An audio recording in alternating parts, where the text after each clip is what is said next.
வணக்கம். இன்று நாம் செல்ல இருக்கும் இடம் ஒரு தீவு பகுதியாகும். நாம் ஒரு தீவுக்கு தான் போவோம். அந்த தீவிலிருந்து இன்னொரு தீவுக்கு, அதாவது ஒரு தேவாலயம் அமைந்திருக்கும் தீவுக்கு செல்கின்றோம். அது தமிழ்நாட்டில் தான் அப்படி ஒரு பகுதி அமைந்திருக்கின்றது. தூத்துக்குடி மாவட்டத்தில் தாமிரபரணி ஆறானது வங்காள விரிகுடா கடலில் கலக்கும் முகத்துவாரத்தில் புன்னைக்காயல் என்ற தீவு அமைந்திருக்கின்றது. தாமிரபரணி ஆறானது 6 கிளைகளாக கடலில் சென்று அங்கு கலக்கின்றது. அப்படியான 2 கிளைகளுக்கு நடுவே புன்னைக்காயல் அமைந்திருக்கின்றது.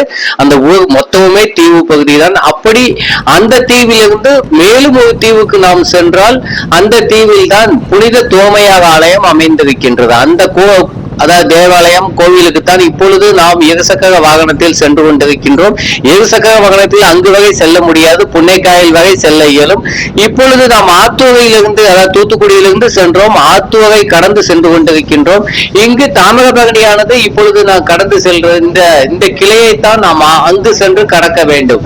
இந்த கிளை அங்கு சென்று கிட்டத்தட்ட கடலில் கலக்கின்றது. அந்த இடத்தில் தான் அந்த ஆலயம் அமைந்திருக்கின்றது. இப்பொழுது ஆத்தூரிலிருந்து அந்த ஆலயம், அதாவது தேவாலயம் அமைந்திருக்கிற இடம் 6 கிலோமீட்டர் இருசக்கர வாகனத்தில் சென்று கொண்டிருக்கின்றோம். எங்கு நோக்கிலும் பச்சை பசையில் என்ற வயல்வெளிகளும் அதே போன்று வாழை தோட்டங்களும் காணப்படுகின்றன. இப்பொழுது புன்னைக்காயலுக்கு வந்துவிட்டோம். இந்த பாலத்தை, இதுவும் தாமிரபரணியின் ஒரு கிளைதான்.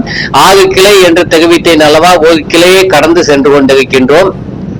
2 கிளைகளுக்கு இடையே, அது தெற்கிலிருந்து பார்த்தால் முதல் கிளை, 2வது கிளை, 2 கிளைகளுக்கு இடையே அந்த புன்னைக்காயல் ஊர் அமைந்திருக்கின்றது. அந்த ஊரில் கிட்டத்தட்ட 7000 மக்கள் வசிக்கிறார்கள். 2011 மக்கள் தொகை கணக்கெடுப்பின்படி இப்பொழுது புன்னைக்காயலை, அதாவது அந்த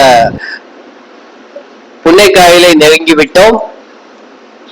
இப்பொழுது புன்னைக்காயல் வழியாக நாம் சென்று கொண்டிருக்கின்றோம். அந்த அதாவது கடற்கரை பகுதிக்கு, அதாவது தாமிரபரணியின் ஆற்றங்கரை பகுதி என்றுதான் சொல்ல வேண்டும்.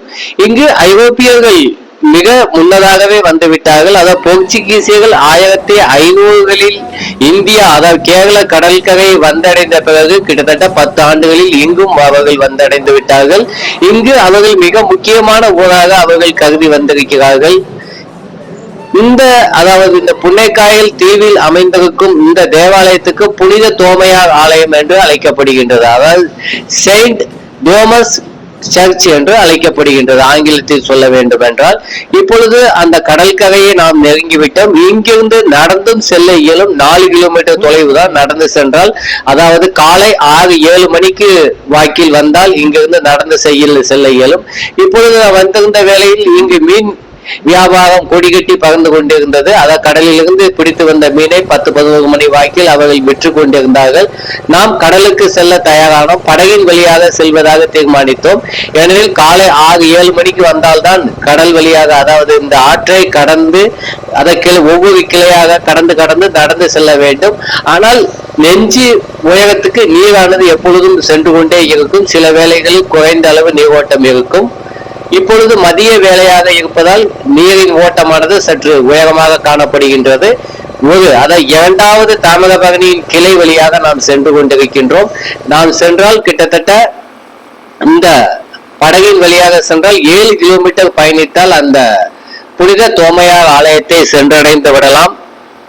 இந்த பயணமானது ஒரு இனிமையான கடல் பயணமாக இருக்கின்றது. குடும்பத்துடன் இங்கு செல்லலாம். தினமும் மக்கள் சென்று கொண்டே இருக்கிறார்கள். பொதுவாக அனைவருமே சென்று இந்த பகுதியில், அதாவது தூத்துக்குடி, திருநெல்வேலி, கன்னியாகுமரி மற்றும் கேரள பகுதியிலிருந்து ஏராளமான பக்தர்கள் இங்கு தொடர்ந்து வந்து வணங்கி சென்று கொண்டிருக்கிறார்கள். இப்பொழுது அந்த கடல், அதாவது நாம் கிட்டத்தட்ட வங்காள விரிகுடா முகத்துவாரத்துக்கு சென்று திரும்பி வடக்கு நோக்கி செல்ல வேண்டும். அந்த தேவாலயத்துக்கு செல்ல வேண்டும் என்றால் இப்பொழுது நாம் பின்னே அந்த காணப்படும் காட்சிகள் புன்னைக்காயல் ஊர் தான். புன்னைக்காயலில் உள்ள மீன்பிடி துறைமுகத்தின் காட்சிகளைத்தான் நாம் இப்பொழுது பார்த்து கொண்டிருக்கின்றோம். அங்கிருந்து கடந்து சென்றால் அங்கு, அதாவது தாமிரபரணி ஆறானது பல கிளைகளாக பிரிந்து கடலில் கலக்கும் இடங்களில் பல 100 தீவுகள் காணப்படுகின்றன, மணல் திட்டுகளாக. அங்கு பல தீவுகளிலும் நிறைய பறவைகள், அதாவது கடல் பறவைகள், கடல் மற்றும் ஆறுகளின் முகத்துவாரங்களில் பறவைகளின் எண்ணிக்கை அதிகமாக காணப்படும். அவ்வாறான பறவைகள் ஏராளமாக காணப்படுகின்றன. பல திட்டுகளிலும் அந்த பறவைகள் அமர்ந்து ஓய்வெடுத்துக் கொண்டும் அதே போன்று மீன்களை வேட்டையாடி உணவை உட்கொண்டும் அந்த திட்டுகளில் அமர்ந்திருக்கின்றன. அவ்வாறான காட்சிகள் கண்ணுக்கு மிக ரம்மியமாக இருக்கின்றது. அதே போன்று ஒவ்வொரு திட்டுகளிலும் மேங்கோ ஃபாரஸ்ட் என்று சொல்வார்கள். அவ்வாறான காடுகள் நிறைந்து காணப்படுகின்றன. அலைச்சாத்தி காடுகள் என்று அழைப்பார்கள். முந்திரி செடிகளும் நிறைந்து காணப்படுகின்றன. இவ்வாறான காடுகள் தான் நில அரிப்பை தடுப்பதற்கும் அதே போன்று சுனாமி போன்ற அதே போன்று வெள்ள காலங்களிலும் அவ்வாறான தீவுகளை பாதுகாக்கின்றன. இப்பொழுது நாம் அங்கேதான் கடந்து சென்று கொண்டிருக்கின்றோம். இந்த தீவு அதாவது இந்த புன்னைக்காயிலும் இந்த புன்னைக்காயிலை சுற்றியுள்ள நூற்றுக்கணக்கான தீவுகள் மிக அழகிய தோற்றத்துடன் காணப்படுகின்றன. பொதுவாக புன்னைக்காயிலில் தான் மக்கள் வசிக்கிறார்கள்.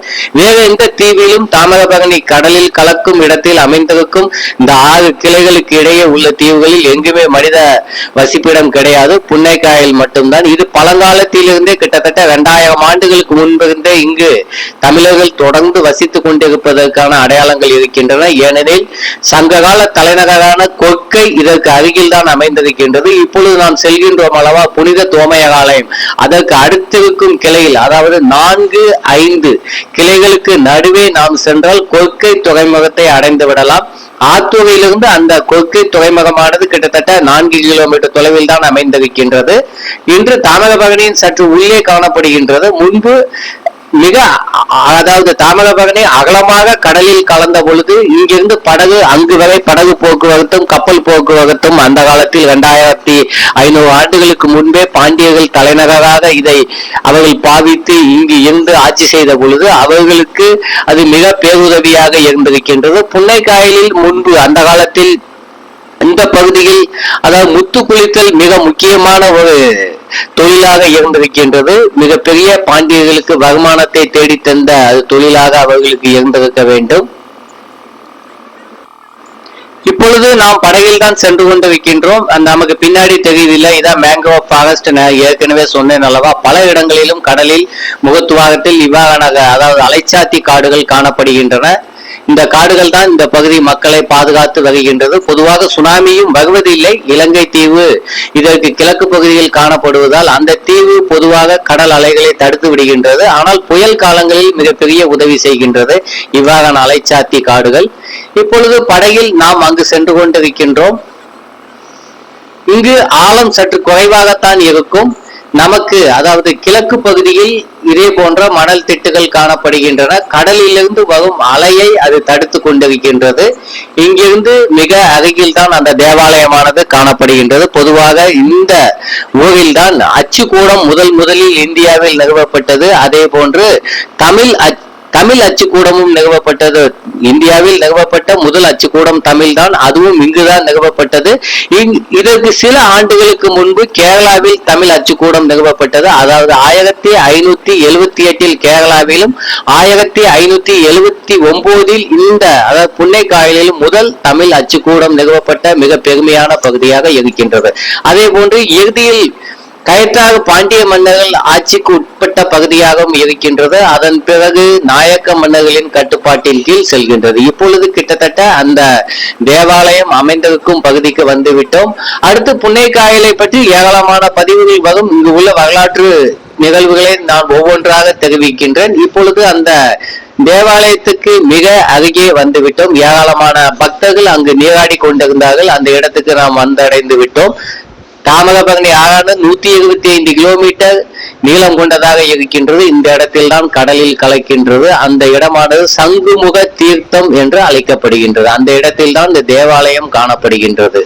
இந்த தேவாலயமானது 1912 இந்த தோற்றத்துடன் கட்டப்பட்டிருக்கின்றது. முழு தோற்றம் கிடையாது, பாதி அளவு தோற்றம். அதன் பிறகு 1998 மற்றும் 2001 ஜோசப் மாஸ்கரான்ஸ் என்பவரால் இந்த தேவாலயமானது விரிவுபடுத்தப்பட்டிருக்கின்றது. 1912 புனித சிந்தாதிரை தொம்மாச்சியால் என்பவரால், அதாவது இலங்கையிலிருந்து வந்த பெண்மணி தூத்துக்குடியிலிருந்து வந்து நிதியுதவி அளித்து இந்த தேவாலயத்தை இந்த அதாவது அம்மையார் தொம்மாச்சியால் என்ற அம்மையார் கட்டியதாக அதாவது வரலாற்று ஏடுகளில் புத்தகங்களில் குறிப்பிடப்பட்டுள்ளன.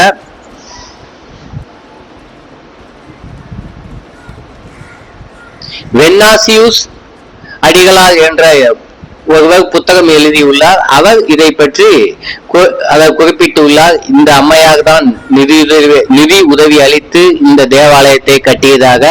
இந்த தேவாலயம் அழகிய தோற்றத்துடன் இந்த இடத்தில் காணப்படுகின்றது. நீங்க பார்த்தாலே தெரியும். புனித தோமையார் ஆலயத்துக்கு முன்பு கொடிமரம் காணப்படுகின்றது.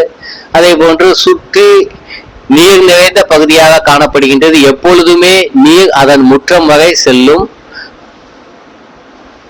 மதியானத்தை கடந்துவிட்டால் நீரானது தேவாலயத்தை சுற்றி 2 அடி அல்லது 1 அடி உயரத்துக்கு நீர் காணப்படும். இந்த இடத்தில் கல்வெட்டு ஒன்று காணப்படுகின்றது. அந்த கல்வெட்டில் ஆண்டனி பர்னாந்து 35 ஆண்டுகள் தோமையாரின் ஊழியராக இருந்து 1978 வாக்கில் இறந்து போன, அதாவது 1980 வாக்கில் இறந்து போன ஒரு அவரின் இயேசுவின் ஊழியருக்காக கட்டப்பட்ட கல்வெட்டாக இருக்கின்றது. வெட்டப்பட்ட கல்வெட்டாக. இந்த இடத்துல படகை நிப்பாட்டுவாங்க. இங்க இருந்து இறங்கி நம்ம நடந்து போகலாம். ரொம்ப பக்கத்துலதான் இருக்கு படகு துறைக்கும் அந்த தேவாலயத்துக்கும். இது ஒரு சிறிய தீவு போன்ற பகுதிகள் தான் இந்த தேவாலயமானது காணப்படுகின்றது. இந்த தேவாலயத்துக்கு அக்டோபர், நவம்பர், டிசம்பர் காலகட்டங்களில் இங்கு வர முடியாது. ஏனெனில் வடகிழக்கு பருவமழை அதிகமாக பெய்யும் காரணத்தினால் தாமிரபரணியில் வெள்ளப்பெருக்கு அதிகமாக காணப்படும். அக்டோபர், நவம்பர், டிசம்பர் 3 மாத காலகட்டம் எவரும் இந்த பகுதிக்கு அதிகமாக வருவதும் தங்குவதும் கிடையாது. மற்ற காலகட்டங்களில் இங்கு வந்து தங்கி செல்லலாம்.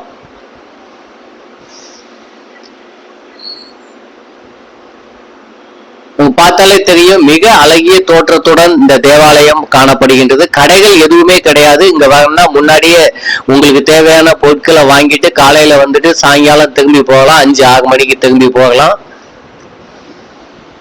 ஜூலை மாதம் முதல் வெள்ளிக்கிழமை கொடியேற்றம் நடைபெறும். அதே போன்று 2வது ஞாயிற்றுக்கிழமை இங்கு திருவிழா நடைபெறுகின்றது. மிக முக்கியமான திருவிழாவாக அது இருக்கின்றது இந்த தேவாலயத்துக்கான திருவிழா. அதே போன்று ஒவ்வொரு மாதமும் முதல் வெள்ளிக்கிழமை திருப்பலி நடைபெறுகின்றது காலை 8 மணி வாக்கில். அதுவும் மிக முக்கியமான ஒரு நிகழ்வாக இந்த தேவாலயத்தில் கொண்டாடப்பட்டு வருகின்றது.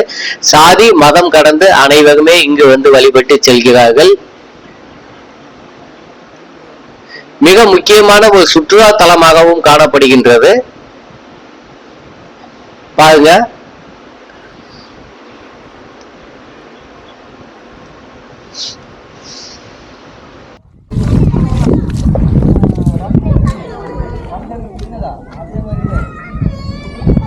இப்பொழுது புன்னைக்காயில் உள்ள, அதாவது புன்னைக்காயில் ஊரில் தாமிரபரணியானது கடலில் கலக்கும் இடத்தில் 6 பிரிவுகளாக வந்து கடலில் கலக்கின்றன.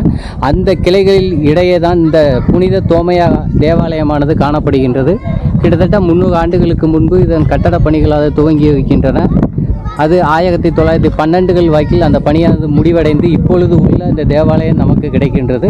இது புன்னைக்காயலிலிருந்து 3 கிலோமீட்டர் தொலைவிலும், அதே போன்று பழைய காயலிலிருந்து 6 கிலோமீட்டர் தொலைவில் காணப்படுகின்றது. இங்கே வருபவர்கள் இவ்வாறு படகுகள் மூலம் இங்கு வந்து சேரலாம். காலை நேரத்தில் 7-8 மணி முதல் வந்து சேர்வது நல்லதாக இருக்கும். அதே போன்று மாத முதல் வெள்ளியில் திருப்பலிகள் நடக்கும். கூடுதலான மக்கள் இங்கு பிரார்த்தனைக்காக வருகின்றனர் அந்த நாட்களில். மத்தியானத்துக்கு மேல எங்கேயுமே கடலானது நீரானது சற்று உயர்ந்து விடுகின்றது. ஹை டைடு என்று சொல்வார்கள். நம்ம நடந்து போகுது அவ்வாறான கிட்டத்தட்ட 1.5 அடி உயர நீரில் தான் கடல் தண்ணியும் அந்த ஆற்று தண்ணியும் கலக்கிற இடத்துல அந்த இடத்துல நடந்து போய்கிட்டு இருக்கோம். அந்த தேவாலயத்தை சுற்றி அந்த நீரானது சூழ்ந்து காணப்படுகின்றது. அவ்வாறான இடத்தில் தான் நாம் இப்பொழுது அந்த இடத்துல நம்ம நிற்கிறோம். இந்த தேவாலயத்தை பற்றிய எஞ்சிய செய்திகளை, அதே போன்று இதன் வரலாறு, இதன் உள்ள இங்க கொண்டாடப்படும் விழாக்கள், இங்க எப்படி வரலாம் எப்படி போகலாம் அப்படிங்கிறத பற்றியும், தேவாலயத்தில் உள்புற தோற்றம், அங்கு யாரெல்லாம் அதாவது இந்த கோயிலை பராமரித்து வருகிறார்கள், தேவாலயத்தை இங்கு எப்படி தங்கலாம் தங்கி செல்லலாம் என்ற தகவல்களை அடுத்த பகுதி 2 நான் தெரிவிக்கின்றேன். நான் உங்கள் பழனிக்குமார் மாடசாமி. விரைவில் பகுதி 2 வந்து சந்திக்கும் வரை நன்றி, வணக்கம்.